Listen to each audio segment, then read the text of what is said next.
Assalamualaikum warahmatullahi wabarakatuh. Perkenalkan, nama saya Melinda Agnesia Samputi. Saya berasal dari kelas 12 MM. Hari ini saya akan ujian praktik kimia. Hari ini tugas saya adalah saya akan mengidentifikasi larutan asam basa dan perhitungan pH. Yaitu kita akan memulai dari lakmus merah dan lakmus biru. Untuk yang pertama, lakmus merah, larutan pertama yaitu tidak berubah atau tetap menjadi warna merah tetapi bersifat asam. Untuk larutan yang kedua, dia berubah atau menjadi warna biru, yaitu tetapi bersifat basah.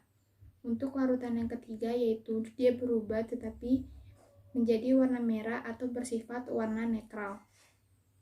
Untuk larutan yang keempat, yaitu dia berubah tetapi tetap menjadi warna biru tetapi bersifat basah. Untuk larutan yang kelima, dia tidak berubah tetapi menjadi warna biru tetapi bersifat asam. Untuk lakmus biru, larutan pertama yaitu adalah dia berubah menjadi warna merah dan bersifat asam. Untuk larutan yang kedua, dia tidak berubah tetapi menjadi warna biru tetapi bersifat basah. Untuk larutan ketiga, dia berubah tetapi tetap menjadi warna biru dan bersifat asam. Untuk larutan yang keempat, dia tidak berubah tetapi menjadi warna merah dan dia bersifat basah.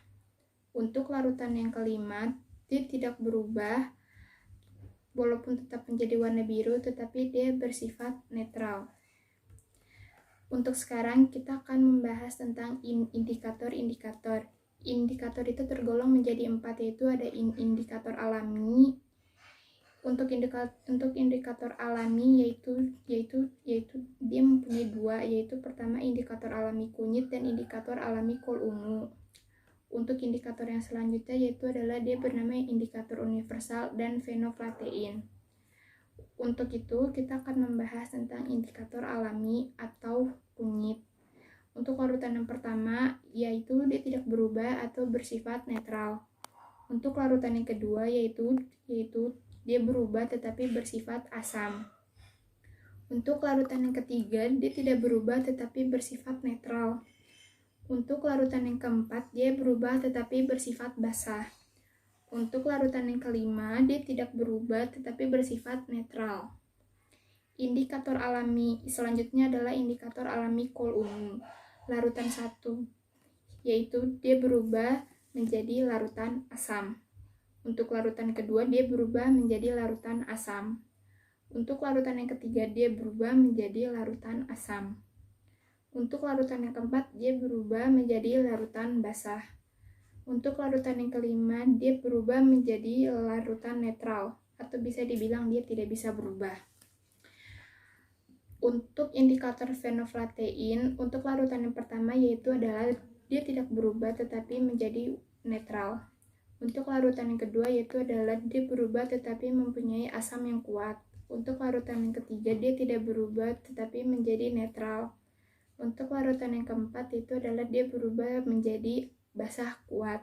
Untuk larutan yang kelima adalah dia tidak berubah atau menjadi netral. Dan untuk yang terakhir itu adalah indikator universal, menentukan berapa derajat dari pH tersebut. Untuk larutan yang pertama adalah asam kuat, dia menjadi pH 3. Untuk larutan yang kedua adalah dia basal lemah menjadi pH 12. Untuk larutan yang ketiga adalah dia pH 7 menjadi asam lemah. Untuk larutan yang keempat adalah dia pH 1 menjadi basa lemah. Untuk larutan yang kelima adalah dia menjadi pH 11 menjadi basa lemah. Dan yang sekarang adalah tabel hasil tes pengamatan atau kita bisa menyebutnya kesimpulan. Untuk yang pertama adalah identifikasi asam basa. Untuk yang nomor 1, larutan 1, larutan 1 adalah lakmus merah menjadi merah, lakmus biru menjadi merah, ekstra kol ungu menjadi merah keunguan, ekstra kunyit menjadi kuning tua, larutan PP menjadi netral. Kesimpulannya adalah larutan asam. Untuk yang nomor 2 atau bisa dibilang untuk larutan yang kedua adalah lakmus merah menjadi biru, lakmus biru menjadi biru, ekstra kol ungu menjadi hijau, ekstra kunyit menjadi merah, larutan PP menjadi merah. Untuk kesimpulannya adalah larutan basah.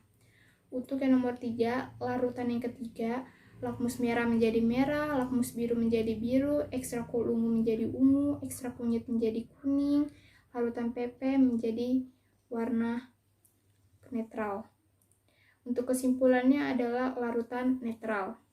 Untuk yang larutan nomor 4 adalah lakmus merah menjadi biru, lakmus biru menjadi merah, ekstrakul ungu menjadi merah, ekstrak kunyit menjadi kuning, larutan PP menjadi merah. Untuk kesimpulannya adalah larutan netral.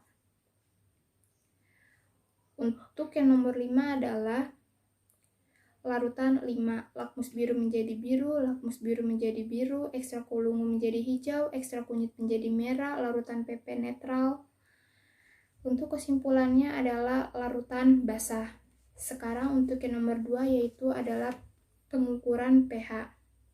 Untuk yang nomor 1 pengukuran pH itu adalah indikator universal. Untuk pH larutan adalah larutan 1 adalah pH 3, larutan 2 adalah pH 12, larutan 3 adalah pH 7, larutan 4 adalah pH 1, larutan 5 adalah pH 11. Sekarang untuk yang terakhir adalah pertanyaan.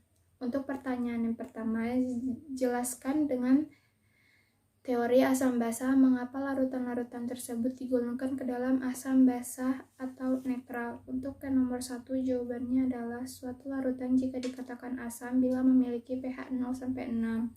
Suatu larutan dikatakan basah jika memiliki pH lebih dari 7. Suatu larutan dikatakan netral jika memiliki pH 7. Untuk pertanyaan nomor 2, mengapa kertas lakmus merah dan biru dapat berubah warnanya pada larutan asam basah? Terbuat dari apakah kertas lakmus merah dan biru? Untuk jawaban nomor 2 yaitu adalah karena kertas lakmus adalah kertas yang diberi suatu senyawa kimia sehingga akan menunjukkan warna yang berbeda setelah dimasukkan pada larutan asam maupun basah.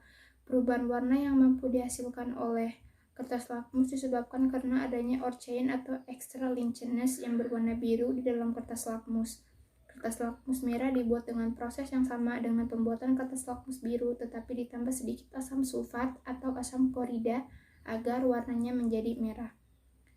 Untuk pertanyaan yang nomor 3, dengan menggunakan rumus pH sama dengan log atau OH, maka berapakah molasitas larutan NaOH yang mempunyai pH sama dengan 12. Untuk pertanyaan yang nomor 3 yaitu adalah 4 pH sama dengan 14 per pOH, 12 sama dengan 14 per pOH, pOH sama dengan 2, log atau dalam kurung OH per sama dengan 2, OH per sama dengan 10 pangkat 2 per 2, OH sama dengan valensin X MB, 10 pangkat 2 per 2 sama dengan 1 kali MB, MB sama dengan 10 pangkat 2 per 2 bagi 1, MB sama dengan 0,01 mol per liter. Itu jawabannya. Untuk pertanyaan yang nomor 4, jelaskan fenomena hujan asam. Untuk pertanyaan yang nomor 4, jawabannya adalah fenomena hujan asam disebabkan oleh pencemaran udara yang bisa dipicu oleh aktivitas manusia maupun alam. Sulfur dioksida atau dalam kurung SO2 dan nitrogen dioksida atau bisa dibilang NO2 merupakan senyawa kimia utama yang menyebabkan terbentuknya H. Untuk pertanyaan yang nomor 5, apa manfaat mempunyai pH dalam kehidupan sehari-hari? Untuk jawaban yang nomor 5 yaitu adalah untuk mengetahui jenis larutan asam maupun basah agar tidak mengalami kesalahan dalam menggunakan larutan tersebut. Terima kasih, sekian dari saya. Wassalamualaikum warahmatullahi wabarakatuh.